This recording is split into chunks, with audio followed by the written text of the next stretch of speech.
BPSC tree 3.0 Hindi का महत्वपूर्ण प्रश्न और उत्तर उसका हम लोग जान लेते हैं। पहला प्रश्न है कि हिंदी वर्णमाला में वर्णों की कुल संख्या कितनी है।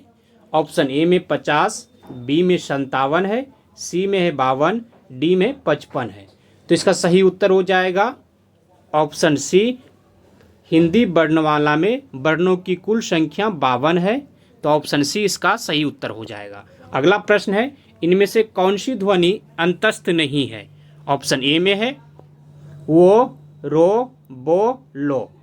आप सभी को बताना है कि इनमें से कौन सी ध्वनि है जो कि अंतस्थ नहीं है। तो इसका सही उत्तर हो जाएगा वो जो है वह अंतस्थ नहीं है, बाकी ये तीनों अंतस्थ है। वो, रो और लो जो है अंतस्थ है। अगला प्रश्न हम लोग देख लेते हैं, इनमें से ऊष्म वर्ण कौन सा है। ऑप्शन ए में तो, रो, फो, मूर्धन्य स्व। कौन सा इसमें ऊष्म वर्ण है। तो ऑप्शन डी, मूर्धन्य स्व जो है वह ऊष्म वर्ण है। तो ऑप्शन डी इसका सही उत्तर हो जाएगा। अगला प्रश्न है कि री को वर्णमाला में स्थान दिया गया है। ऑप्शन ए में स्वर में, ऑप्शन बी में है द्विगुण व्यंजन में, सी में है व्यंजन में, डी में संयुक्त व्यंजन में। री को किस में स्थान दिया गया है। तो स्वर्ण में। ऑप्शन ए इसका सही उत्तर हो जाएगा। अगला प्रश्न है कि निम्न में से कौन मूर्धन्य ध्वनि नहीं है। ऑप्शन ए में टो, ढो, ठो और फिर ढो। कौन सा हो जाएगा। तो ऑप्शन डी इसका हो जाएगा उत्तर सही। अगला प्रश्न है कि दो ध्वनि का उच्चारण स्थान के आधार पर होता है। दो ध्वनि का उच्चारण किस स्थान से होता है। ऑप्शन ए में तालव्य, कंठ, दंत या फिर ओष्ठ से। दो ध्वनि का जो उच्चारण स्थान होता है वह दंत से होता है। तो ऑप्शन बी इसका सही हो जाएगा। ऑप्शन सी इसका सही हो जाएगा, दंत से होता है।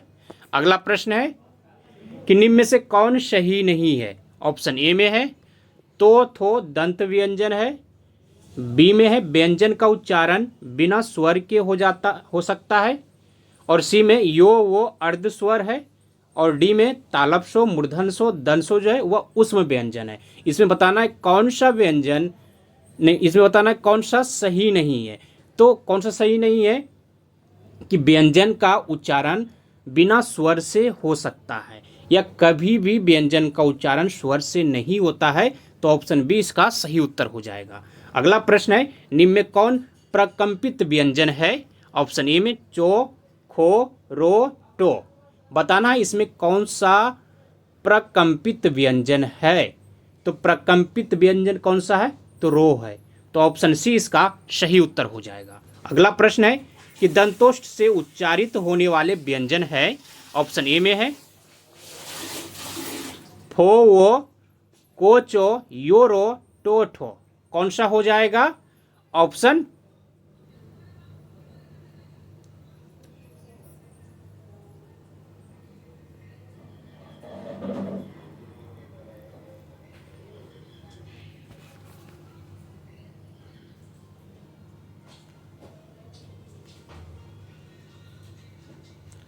दंतोष्ठ से उच्चारित होने वाला व्यंजन है। ऑप्शन ए इसका सही है, फो और वो। ऑप्शन ए इसका सही उत्तर हो जाएगा। अगला प्रश्न है कि निम्न में से किस वर्ण का उच्चारण स्थान कंठ नहीं है। ऑप्शन ए में है को, खो, गो, ढो।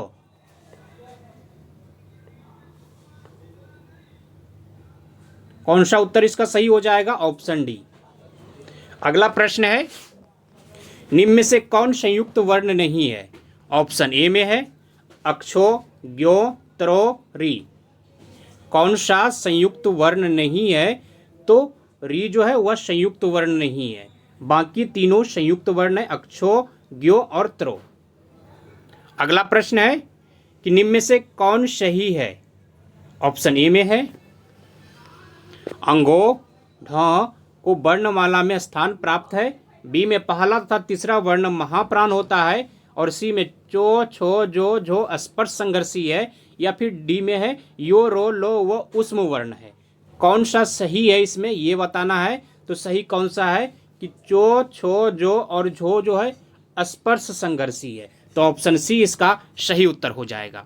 अगला प्रश्न है कि निम्न में से कौन सही शब्द है। ऑप्शन ए में है, इसमें बताना है कौन सा सही शब्द है। ऑप्शन ए, बी, सी या फिर डी में जो दिया गया है। तो इसका सही उत्तर हो जाएगा ऑप्शन बी में जो परीक्षा लिखा गया है ये सही है। अगला प्रश्न है कि निम्न में से कौन सही शब्द है। बताना आप सभी को कौन सा सही शब्द है, ए, बी, सी और डी में दिया गया। तो ऑप्शन बी इसका सही है।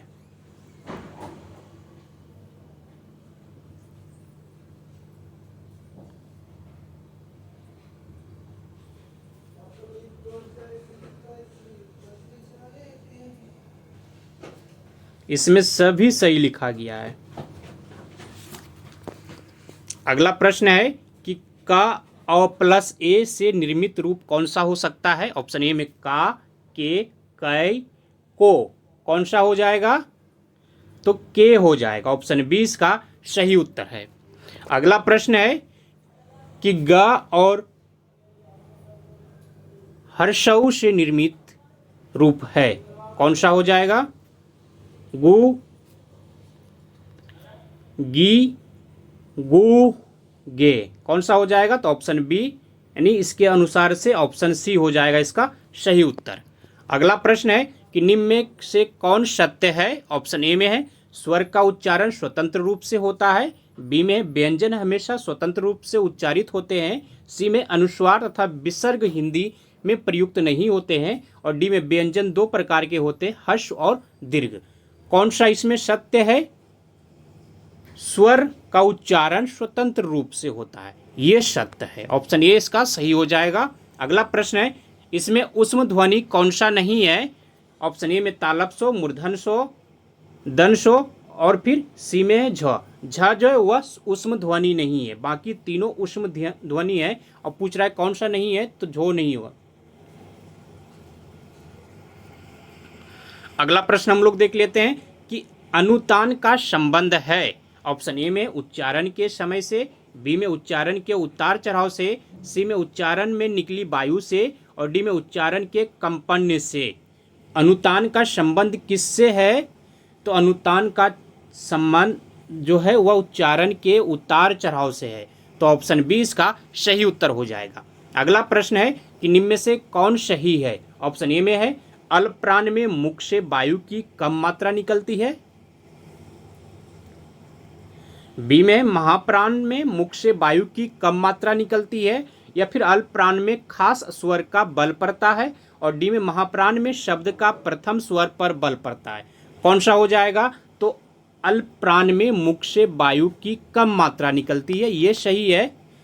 धन्यवाद आप सभी को। जय हिंद। मिलते हैं अगले दिन फिर हिंदी के महत्वपूर्ण प्रश्न और उत्तर के साथ।